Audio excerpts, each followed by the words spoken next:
ஆமாம். Okay. So அதுக்குண்டான தீர்வுகள் என்ன அப்படிங்கிறத பற்றி நம்ம வந்து பார்க்கலாம். நேர்களே, அதாவது ஒரு விஷயம் புரிஞ்சுக்கோங்க. நம்ம ஜாதகத்தில் கிரகங்கள் பலமாக இருந்தாலும், தசாநாதன், புத்திநாதன், அந்திரநாதன், கோச்சார கிரகங்கள், குறிப்பாக வந்து குரு பகவான், எல்லா கிரகங்கள் பலம் பெற்று இருந்தாலும் ஒரு சில தடைகள் இருந்தால் உங்களால் வந்து எந்த வித நற்பலனையும் வந்து அனுபவிக்க முடியாது. அது வந்து மிகப்பெரிய ஒரு குழப்பத்தையும் தடையையும் வந்து கண்ணுக்கு தெரியாமல் வந்து நடத்திக்கிட்டே இருக்கும். அது என்ன அப்படின்னு கேட்டிங்கன்னா, உங்கள் குடும்பத்தில் யாராவது வந்து துர்மரணம் அடைந்திருந்தால் அது கடுமையான பாதிப்பை வந்து ஏற்படுத்தும். சரிங்களா? ஒவ்வொரு விஷயத்திலும் அந்த தோஷம் வந்து தடைகளை வந்து கொடுத்துட்டே இருக்கும். நான் எழுதிக்கிறேன். அது தடைகளை வந்து கொடுத்துட்டே இருக்கும். அந்த தோஷம் எப்படி வேலை பார்க்கும், அதுக்கு உண்டான பரிகாரங்கள் என்ன பண்ணணும் அப்படின்னு சொல்லிட்டு நம்மளுடைய ஜோதிட ரகசியங்களுடைய ஒரு நல்ல மூத்த நல்ல ஞானம் மிக்க திதியோகரண ஜோதிடர்னு சொல்லலாம், ஆசிரியர்னு சொல்லலாம், ரோகிணி பீனா சீனிவாசன் அவங்களுடைய கருத்துக்களை வந்து பதிவு பண்ணுவாங்க. எல்லாரும் வந்து குறிப்பெடுத்துக்கோங்க, பேசலாம். நம்ம ஐயா சொன்னது மாதிரி துர்மரணம் வந்து அதனால உண்டாகுன கெடுபலன் என்ன? இப்போ நம்ம சொல்லுவோம், இப்போ மாந்தி சம்பந்தப்பட்ட ஒரு ஜாதகத்துல மாந்தி சம்பந்தப்படும் போது நமக்கு வந்து அது நம்ம 8ஆம் இடம் சம்பந்தப்படும் போது துர்மரணம் நிகழும் அப்படின்னு சொல்லுவோம். அந்த 8ஆம் இடத்துல நம்ம ஜாதக ரீதியா நம்ம 8ஆம் பாவகத்துல அப்ப மாந்தி, சனி, ராகு ஆகிய கிரகங்கள் வந்து சம்பந்தப்பட்டால் நமக்கு அந்த ஜாதகருக்கே துர்மரணம் ஏற்படும். அல்லது நம்ம ஃபேமிலியில எந்த பாவத்தை கனெக்ட் பண்ணுதோ, அந்த மாந்தி வந்து நம்ம ஜாதகத்துல வந்து எந்த இடத்துல இருக்குதோ, ஸோ அந்த இடத்துல வந்து அந்த அந்த எந்த பாவகத்தை வந்து கனெக்ட் பண்ணுதோ, ஸோ அந்த பாவத்துல வந்து அந்த மாந்தி வந்து போயிட்டு இருக்கிறது வந்து சனி ராகு சம்பந்தப்பட்டு இருக்கும்போது கண்டிப்பாக அந்த குடும்பத்துல வந்து துர்மரணம் நிகழும். இப்போ நம்மளோட ஒருத்தோட ஜாதகம் இருக்குது, ஜாதகத்துல ஒரு பாவகத்துல எல்லார் ஜாதகத்திலயும் மாந்தி ஒரு பாவகத்துல இருக்கு இல்லையா?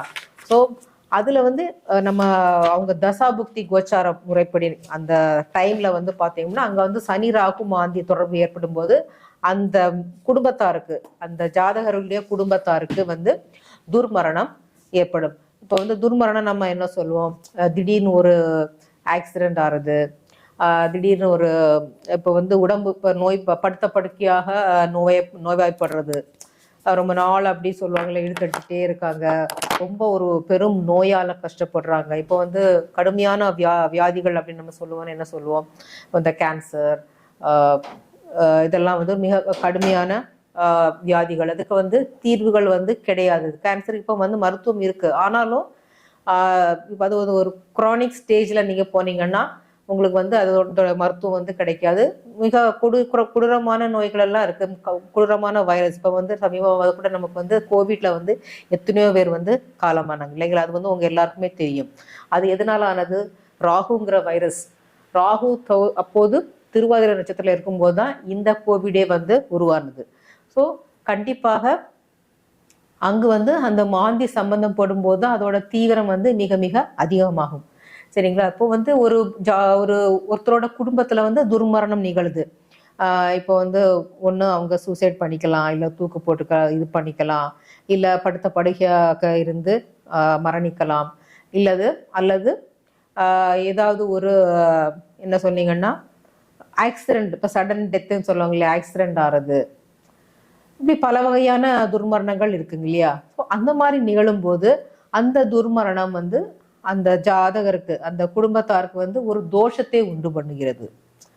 இப்போ ஒரு ஃபேமிலியில துர்மரணம் நிகழ்குதுன்னா அது வந்து கண்டிப்பாக அது வந்து அதன் பின்விளைவு என்னன்னா அது வந்து ஒரு தோஷத்தை உங்களுக்கு கொடுத்து விடுகிறது அந்த ஜாதகருடைய குடும்பத்திற்கு. அப்ப எந்த ஜாதகத்துல அந்த அஃபெக்ட் ஆயிருக்கோ அந்த ஜாதகருக்கு வந்து மிக கடுமையான தோஷத்தை மாந்தி தோஷத்தை கொடுத்து விடுகிறது.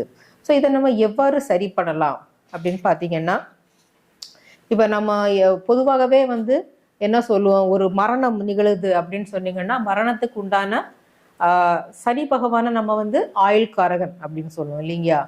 சனி பகவான் வந்து கர்மகாரகன், ஆயுள்காரகன் சொல்லுவோம். ஸோ ஒரு ஆயுளை நிர்ணயிப்பதில் சனி பகவானுக்கு மிக முக்கிய பங்கு வகிக்கிறது. ஸோ ஒருடைய ஜாதகத்துல சனி பகவான் ரொம்ப ஸ்ட்ராங்கா இருந்தா நம்ம என்ன சொல்லுவோம், இவருக்கு வந்து பூரண ஆயுள் இருக்கு அப்படின்னு சொல்லுவோம்.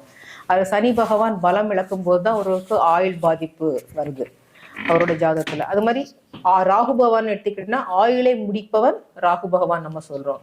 ஸோ ராகு பகவான் அங்க வந்து தொடர்பு படும்போது இந்த சனி பகவானும் ராகு பகவான் வந்து பலம் இழக்கும் போது தான் உங்களுக்கு வந்து இந்த மரணம் வந்து நிர்ணயிக்கும்.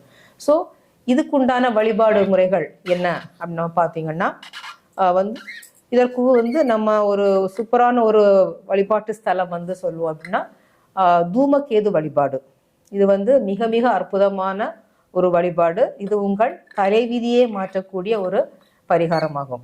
ஸோ இது எந்த இடத்துலலாம் நீங்க போய் இந்த வழிபாடு எடுத்துக்கலாம். இப்படி உங்க குடும்பத்துல ஒரு துர்மரணம் நிகழ்ந்திருக்கு அப்படிங்கும்போது அந்த தோஷத்தை இப்ப நம்ம சொல்லுவோம் இல்லையா, அப்படியே கர்மாதோ வந்து கழிஞ்சிட்டே வருது, நம்ம முற்பிறவி கர்மா, கடந்த கால கர்மா. நேற்று கூட நான் ஒரு லைவ் செஷன்ல சொல்லியிருப்பேன், நம்ம கர்ம நட்சத்திரம் ஊழ்வினை கர்ம தோஷம் எவ்வாறு செயல்படுகிறது, எந்தெந்த நட்சத்திரம் கர்ம தோஷத்தை வாங்கியிருக்கிறது, அதற்கு உண்டான பரிகாரம். அங்க வந்து மாந்தி ராகு எல்லாம் கனெக்ட் ஆகும்போது என்ன கெடுபலனை கொடுக்கிறது, ஸோ அதற்குண்டான பரிகாரமாக எல்லாம் நம்ம சொல்லுவோம் இல்லைங்க.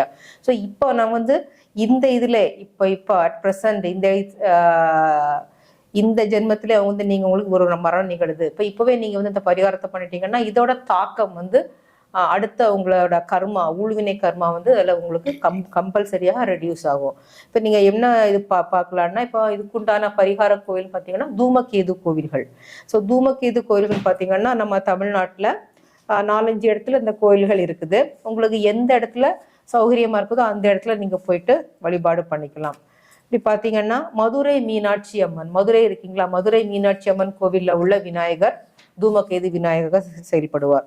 ஸோ இந்த துர்மரணத்துக்கு உண்டான அது ஒரு ராகு கேது தோஷ நிவாரண ஸ்தலமாக கூட கருதப்படுகிறது. ஸோ இது சனி ராகு மாந்தி இதனால் ஏற்படுகிறது அல்வா. ஸோ இங்கே போயிட்டு நீங்கள் வந்து ராகு காலம் போயிட்டு நீங்கள் பரிகாரம் பண்ணீங்கன்னா இந்த தூமகேது ஆலயத்தில் போயிட்டு எப்போன்னா சனிக்கிழமை ராகு காலம் டைமில் போயிட்டு நீங்கள் பரிகாரம் பண்ணீங்கன்னா மிக இதோட என்ன சொல்லு இதோட கர்மா, இந்த துர்மரண கர்மா வந்து உங்களுக்கு வந்து முற்றிலுமாக குணமாகும். அடுத்ததாக இங்கே சென்னைக்கு பக்கத்தில் இருக்கிற திருநீர்மலை, சென்னை திருநீர்மலையில் உள்ள தூமகேது விநாயகர் ஆலயம், அங்கேயும் போயிட்டு நீங்கள் ராகு காலம் சனிக்கிழமை ராகு காலம் அன்னைக்கு போயிட்டு நீங்கள் பரிகாரம் பண்ணீங்கன்னா கூட மிக அற்புதமான பலனை வந்து உங்கள் தோஷத்தை நிவர்த்தி செய்யும். இந்த துர்மரண தோஷத்தை, மாந்தி தோஷத்தை வந்து இது நிவர்த்தி செய்யும். அடுத்ததாக திங்களூர் ஊர்ல உள்ள சந்திரஸ்தலம், அது எல்லாருக்குமே தெரியும், நவகிரக ஸ்தலத்துல ஒன்றுதான் திங்களூர் சந்திரஸ்தலம். அங்குள்ள விநாயகரை சென்று சனிக்கிழமை ராகு காலம் டைம்ல நீங்க வழிபடும் போதும் உங்களுக்கு உண்டான இந்த தோஷம், துர்மரண தோஷம் வந்து நிவர்த்தி ஆகும். அடுத்ததாக திருமகாளம் அப்படிங்கிற இடத்துலையும் மயிலாடுதுறை டு பூந்தோட்டம் வயா அந்த இடத்துல உள்ள விநாயகரை, திருமகாளம் என்ற ஊர்ல உள்ள விநாயகர் ஆலயத்திலே போட்டு நீங்க வழிபாடு செஞ்சீங்கன்னா உங்களுக்கு உண்டான இது எல்லாமே தூமகேது வழிபாடு. நான் சொல்ற வழிபாடு தூமகேது வழிபாடு. மிக அற்புதமான ஸ்தலம். இந்த ஸ்தலங்கள் நான் சொன்ன இந்த 4 ஸ்தலங்களும் இங்க போயிட்டு நீங்க வழிபாடு பண்ணீங்கன்னா உங்களுக்கு உண்டான துர்மரணத்தால் ஏற்பட்ட தோஷத்தை முற்றிலுமாக வந்து இது சரி செய்யுங்கள். எந்த அளவு சந்தேகமும் வேண்டாம். ஸோ கண்டிப்பாக இந்த அமைப்பு உள்ளவர்கள், இந்த மாதிரி நம்ம குடும்பத்துல நிகழ்ந்திருக்கு துர்மரணம், இதனால நமக்கு ஏதாவது தோஷம் ஏற்படுமா, நிறைய பேர் எங்கிட்ட வந்து கேட்பாங்க, ஜாதகம் இந்த மாதிரி ஒரு நிகழ்வு நடந்திருக்கு மேடம், இதனால எங்களுக்கு ஏதாவது பாதிப்பு ஏற்படுமா அப்படின்னு கேட்கறவங்க இருக்கீங்க இல்லையா. இதுக்கு ஏதாவது பரிகாரம் பண்ணணுமா, இல்லை என்ன பண்ணா வந்து சரியாகும் அப்படின்னு கேட்குறீங்க இல்லையா. அப்படிப்பட்ட நிறைய அன்பர்கள் இருக்கிறாங்க. அப்போ அவங்க வந்து இந்த பரிகாரத்தை செய்யும் போது கண்டிப்பாக அவளுக்கு உண்டான அந்த ஊழ்வினை தோஷம் வந்து கண்டிப்பாக நிவர்த்தி ஆகும். ஸோ நேயர்கள் இதை பயன்படுத்தி பயன்பெறுங்கள். ரைட். இப்போ அடுத்து வந்து வளகாப்பு உள்ளே இருக்கீங்க, கட் பண்ணி கட் பண்ணுங்க சார். கட் பண்ணி